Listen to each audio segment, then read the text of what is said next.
Bueno, para mí Isabel fue una persona muy, muy especial. Yo ya la conocía como gran artista que era en la provincia y todo ese conocimiento se fue dando, nos fuimos relacionando más.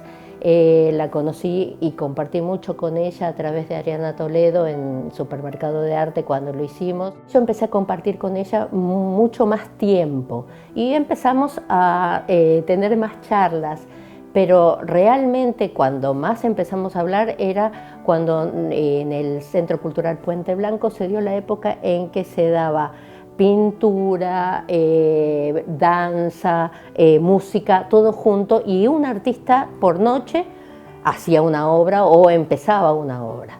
En esa época ella pintó sus obras, yo pinté 2 obras y los artistas nos acompañábamos entre todos los que íbamos a ir a pintar, en que en realidad hacíamos un grupo y nos íbamos acompañando.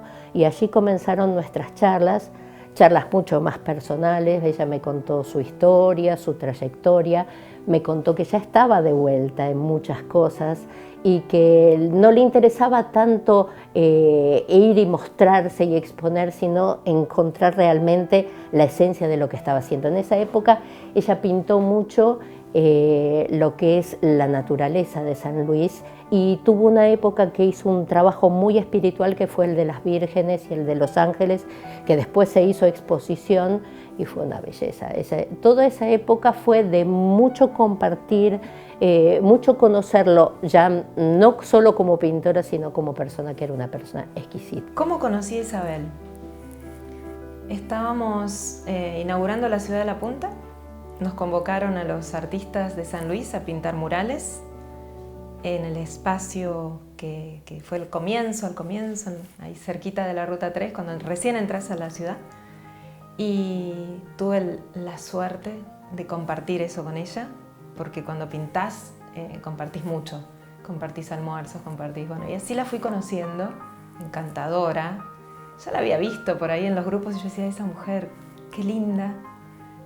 Me gustaba cómo se vestía, me gustaban sus gestos, pero siempre como que por el momento la miraba de lejos. Y bueno, cuando compartimos la pintada de los murales, ahí la conocí, me encantó, es encantadora, para mí es encantadora. Y bueno, en ese encuentro además nos hicimos un gran grupo de amigos, ¿no? Conocí grandes amigos, que hoy son mis amigos también. Conocer a Isabel para mí fue encontrar mi compañera de juegos, porque bueno, tuve la suerte de que como vivía acá y tenía siempre lugar para quedarse, solía quedarse en casa y bueno, después de cenar venían unos vinitos y ya nos poníamos a dibujar y a pintar y a jugar, entonces era enseguida nos transformábamos en un jardín de infantes y nos poníamos a divertirnos con los pinceles y a crear. Entonces fue una amiga, una gran amiga, porque bueno, también cada vez que me he querido escapar iba a la casa de Isabel en la estanzuela. Isabel tenía eso especial que te hace sentirte en casa.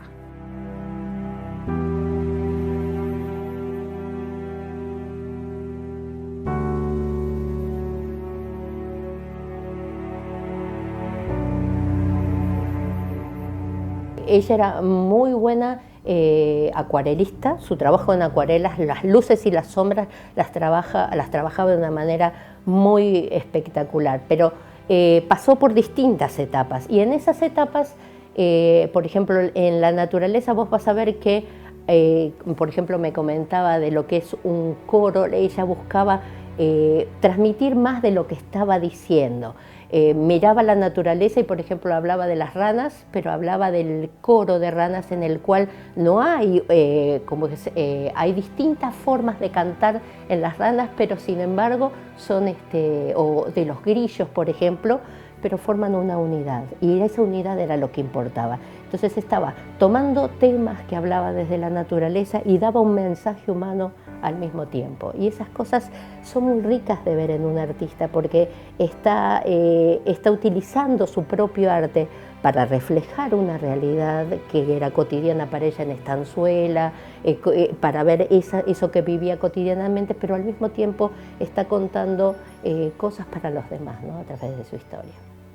No tiene límite la naturaleza y su obra. Para mí es eso. Ella es su obra. El haber vivido en un lugar tan natural que es Estanzuela, ella vivió muchísimos años de su vida en este lugar tan hermoso, tan natural, y estar en contacto constante es como que la naturaleza y ella eran una. Así era. Entonces para mí ver su obra es ver naturaleza. Ella descubrió los ritmos de la naturaleza, los contrastes. Lo que más me impactaba eran sus cielos oscuros en contraste con los verdes y los amarillos. Veo sus obras, las veo, lo autóctono que la rodeaba. Ella siempre pintó lo que veía, los insectos, los animales. Y tenía una parte muy espiritual también, no religiosa, espiritual, profunda, en la que empezó a trabajar con simbología de vírgenes, de ángeles, bellísimo. Lo que me parece maravilloso de Isabel era lo investigadora, lo que estaba siempre haciendo libros de campo. O sea, la Estanzuela podría ser un lugar que, bueno, tiene un paisaje maravilloso y te podés regodear en el campo, en la paz y en la tranquilidad de las montañas y qué sé yo, pero ella estudiaba los bichitos, los cactus, las plantitas, o sea, era una continua investigadora.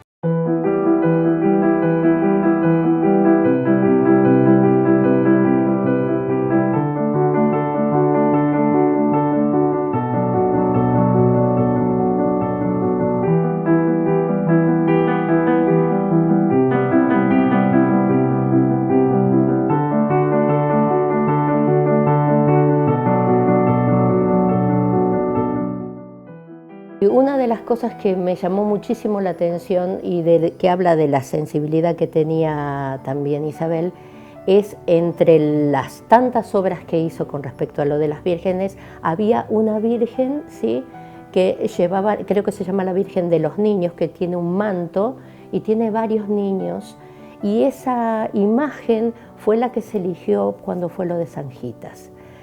Y son la misma cantidad de criaturas que fallecieron y que están en el manto de la Virgen.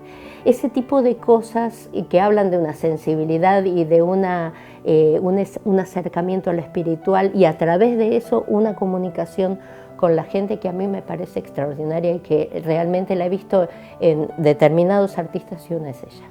Yo creo que me atraviesa de estar frente a algo tan genuino que me hace sacar lo genuino a mí, ¿no? Es como un servicio muy profundo que ella, esto de la espiritualidad, que aunque ella no hablara de eso, lo expresaba, era palpable. Me atravesó en ese sentido, siempre me atraviesa cada vez que veo una obra. Me encantaría tener una obra de ella y creo que algún día la voy a tener. Verla, es algo que no querés dejar de ver. Los cuadros de Isabel no cansan.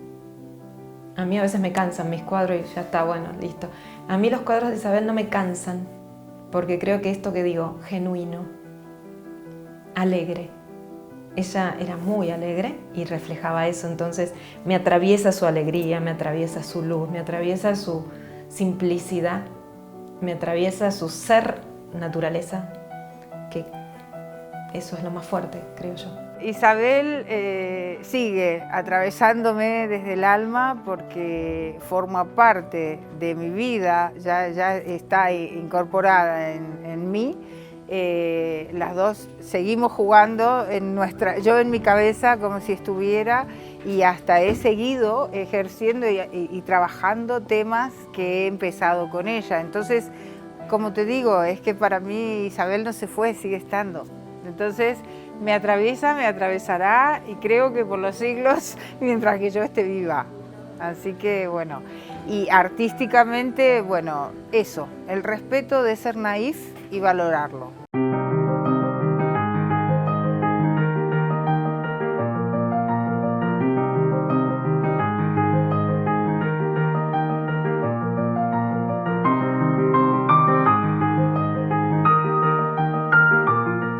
San Luis me permitió cosas que nunca me hubiese imaginado, como tener un protagonismo en la provincia a nivel artístico, porque existieron becas de arte, llegué a ser curadora, hice todo un trayecto provincial muy interesante, que eso es otra de las cosas que me parece que Buenos Aires era más difícil, porque como que cada uno está remando en su propio bote y cuidando su kiosquito, y no existe esa cosa de compañerismo artístico como existe en esta zona, que por ahí me llama alguien de Río Cuarto y me dice, che, vamos a pintar a tal parte, y salimos así despreocupadamente como niños con nuestras pinturas a cuestas y 2 días o 3 días de compartir, y eso es muy propio de acá de la provincia y a mí me da mucho placer. Pero mi amor es la acuarela, y porque se me conoce a mí realmente en San Luis y todo, es por las acuarelas. Pero yo siempre defiendo que igual debe ser un amor hasta el fin. A veces nos reímos porque decimos, ¿qué despelote le vamos a dejar a nuestros hijos? Porque ¿qué van a hacer con todas estas pinturas? ¿Viste? ¿Dónde van a meter todo esto? ¿Qué van a hacer con esto? Pero todos seguimos pintando.